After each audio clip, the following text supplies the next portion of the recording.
My name is Pam Robinson and I live in the Northern Territory. I'm with the National Climate Change Adaptation Research Facility on the End Users Committee.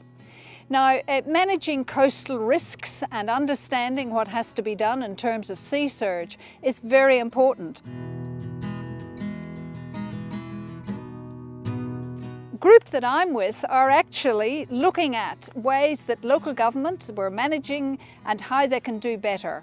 A toolkit is being organised which will help with this, with understanding and how to address matters, like where I am now with coastal erosion and sea surge.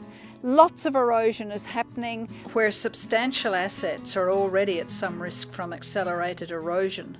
And of course, coastal areas with high biodiversity are getting lost.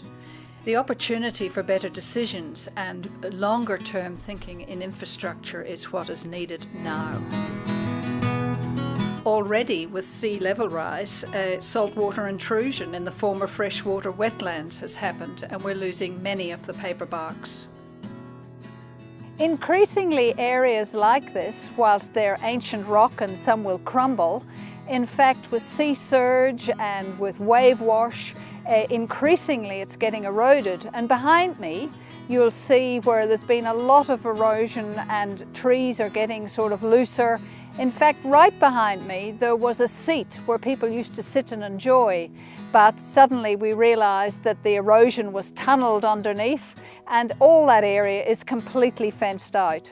We have to keep thinking about this. We have to think of ways of addressing climate change, sea surge, and considering what we can do.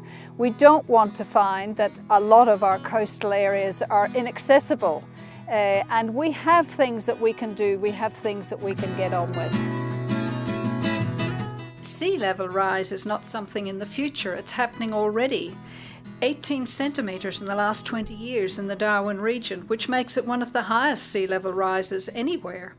Primarily this is due to the thermal expansion of the Timor Sea, but the seas off Darwin means we can't just inch along with infrastructure, we need to do things now. This is an instant of a beach being put back again. Sadly, this area, which was beautifully restored by the Larrakia Rangers, sand dunes planted out, got completely lost in one of the sea surge moments. So for this small snapshot that I can provide from the Northern Territory, in the frame, which is the way that you look at it, is to see some of the areas that are needing to be addressed in the Darwin region.